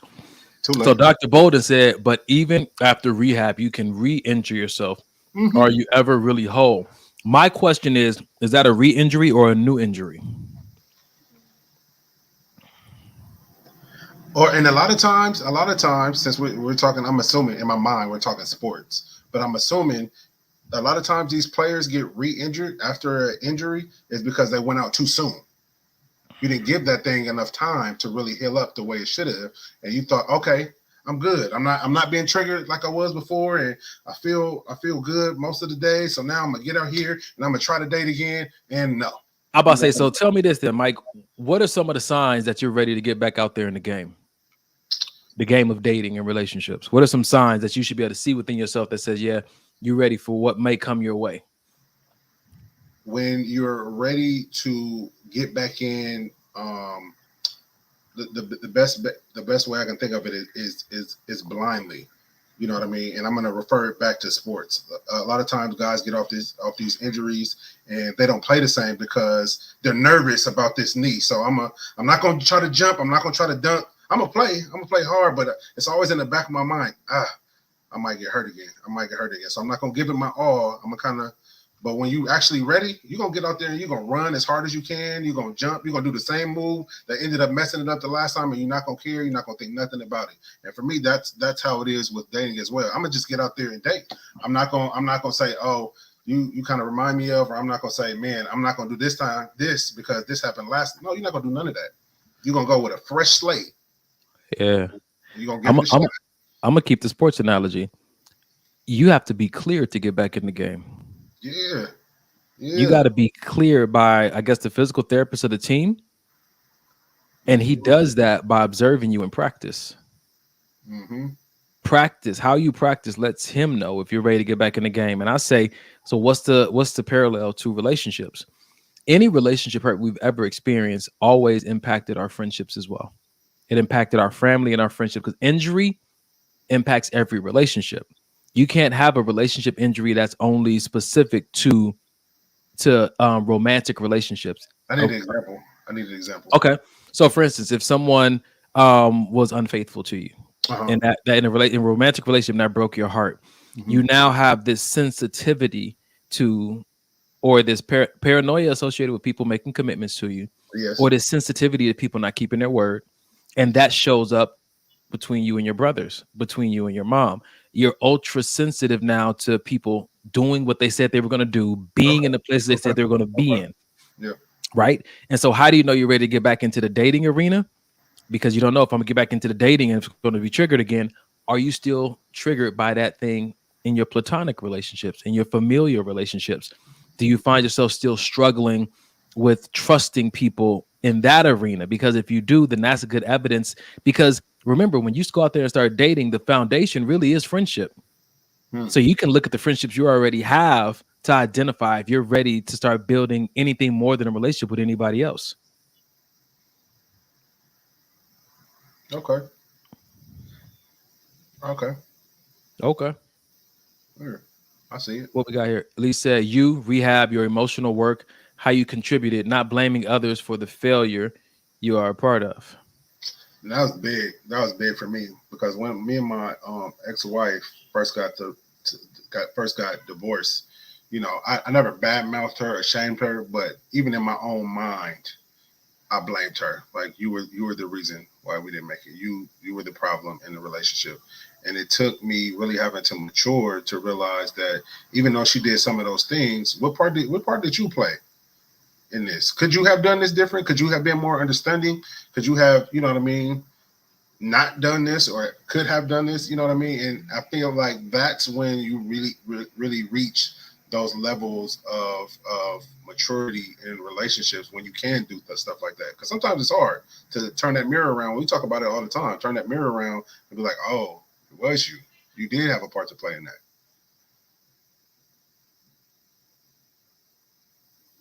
Nope. It sounds like you can none of that. It was good, right? Man. I love what Ali said. She said, the greatest thing a male therapist told me in regards to those cheating triggers was this: my trust needs to be in God, not in the man I'm with. I have trust that God will help that man make the right decisions. When he doesn't, that is between him and God, not him and I. Once I understood that, I never had an issue with it again. That's dope. This goes back to a belief that I have. And I think, again, all behavior is driven by belief. I have this belief that God will never call me into a situation to suffer lack or for my demise. Right? Yeah. And I think that when I get in situations and I see that, I remember that God called me here, but I see things going in a direction that I don't like or don't agree with, I don't use my prayer time to address that issue. I address that issue because of my prayer time and say, you got to line up with the one who created this. That's good, man. Yeah. You know, like you tell the sea, you know, be still, peace, be still. Like I use what I've learned from my study time, my meditation time, to make the situation and circumstance align to the will of the one who has all power. Yeah. And so I think that, you know, if God called me to a job and I see things happen a certain way, I need not panic because I know who called me there. This is why, you sometimes I think one person told me, if you ever like somebody and you really like them, you're thinking about moving to the next phase with them, do a 3-day fast. That will equip you with the confirmation or the conviction you need, so that when you're in this, and its intention is to mold you and smooth out your rough edges, you'll be able to refer back to this deepening and grounding word you got from God. And that fasting time that would make you say, he wouldn't bring me here for me to die. Yeah. Because remember, that's what the children of Israel did when they left Egypt. Moses liberated them, got them out of a bad situation, was going to take them to the promise. And because they endured some hardships, they're like, we could have stayed in Egypt for this. Why you bring us out here to die? But don't forget the one that delivered you. And why would he do that? That's not his character or his nature. Right.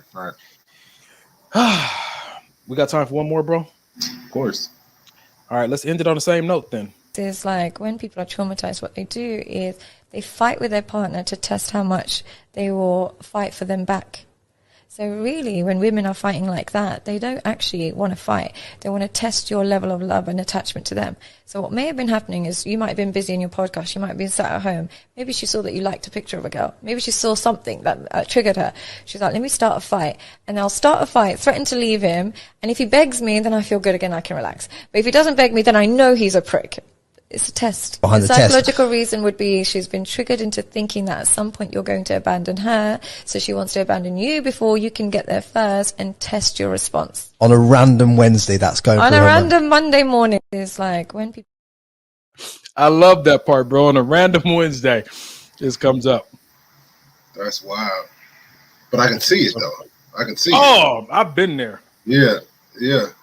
When I saw this video, I had so many references like, that's wild. So you're testing my love because you were triggered. I think back then, the first thing that came to my mind that this is not fair. But who promised me anything in life would be fair? Yeah, who cares? Man, that's damn. Hold on, Allison said nope. All right, let me put it up there. All right. I am not fighting. I said, nope, I am not fighting. I will wait 72 hours to chill out, and then we can talk. Hold on, though. What kind of chill out though? Because sometimes the cold shoulder can be seen aggressive. That can be seen as tactical warfare. Yeah, especially if you know your partner.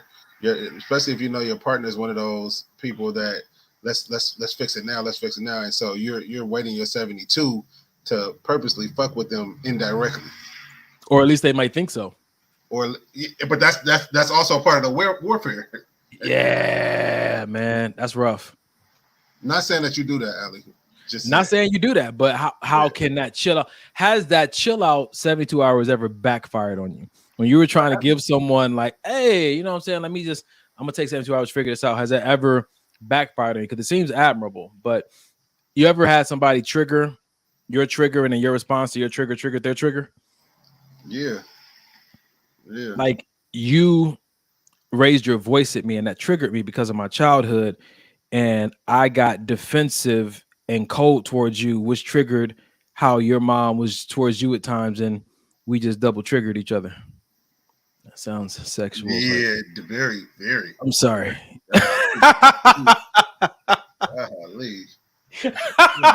Don't go and try it. Don't go and try it. Don't this double trigger thing. What? What? We go double trigger tonight. Whether you like it or not. Golly. Jeez. She's stupid. Ever said they shooting. Yo. Amber, you ain't gave us a good one in a minute. That was good. That's good. That's good. They shooting.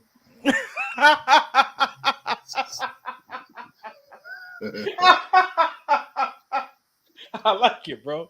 I liked it. I'm sorry. No, you good. Oh man, that was funny. Oh, what Ali say, man? She said, I discussed it in the beginning of dating. Most issues that seem big no longer matter after 72 hours. Our pre-divorce counselors taught us how to do it. Well, I'll tell you like this, man. One therapist said that if it ain't gonna matter in 5 years, don't worry about it for another 5 minutes. It's something I try to practice. I was about to say that's a great practice to take into account. Like, damn. If it ain't gonna matter in 5 years, don't worry about it for another 5 minutes. And if it is gonna matter in 5 years, then we need to talk. Take it to counseling. We need to talk. Oh man. Well, speaking of, man, I think we reached that time of the show, and my face says it. I'm not sure if Mike's face says it, but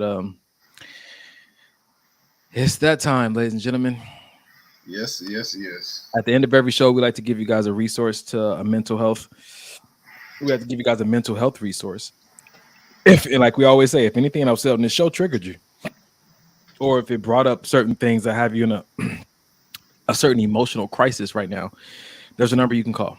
And that number is 988. It used to be a very long 1-800 number, but they shortened it to not only a 988 number, but they also have an online chat that you can go to. You put 988 in a Google search and it can send you to the online chat.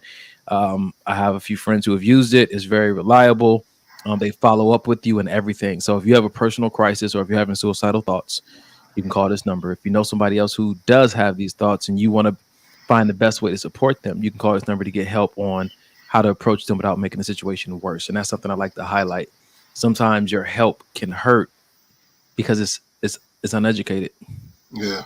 It's uninformed. Let me say it that way. It's uninformed help. And so get informed about the best way to help the people you love is a great step forward. You can get that through this number, 988. Man, Mike, what else you got for him?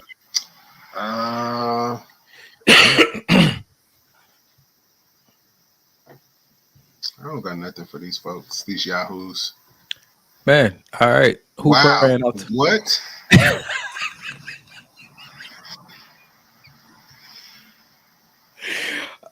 Who praying out tonight? Let's ask Reggie. Oh no, Reg, don't you start with me tonight, man. Let me prove to Reggie that I talked to Jesus a few minutes ago and I don't have to do a long prayer. I'm gonna tell Jesus, God is great, God is good.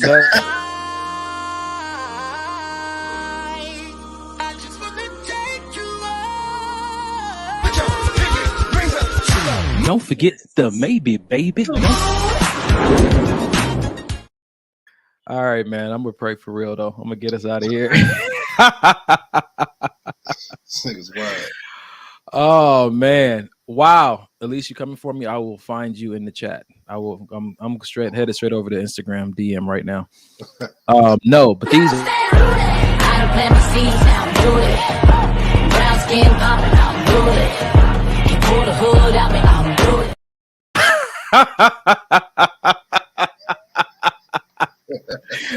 I don't care. Yo, why y'all take my that's my favorite one. I don't like it here. You wouldn't like it, nobody likes it here. Let's pray our way out. Man, all right. God, we thank you so much for tonight. We thank you for all that you allowed to happen, the seeds that were planted. We thank you that we believe that everybody here that attended was good soil. We pray, Lord, that people experience transformation as they sit with this word that was presented tonight, that people experience the healing and the wholeness, asking you to be the surgeon in these situations where we can't find the exact help we need in other places. We thank you for this podcast. We thank you for those generous donors who are going to give to the cause we want to stay online. And man, we just bless your name and thank you for all that you've imparted into us. Help us to live it out to the fullness of life with the people you've chosen for us, Father God, familial, platonic, and romantic. We thank you and we believe it to be so and going to be done, and we will fully yield to your will. In Jesus' name, amen. Amen. Man, that's all we got, bro. Is that it? Besides this.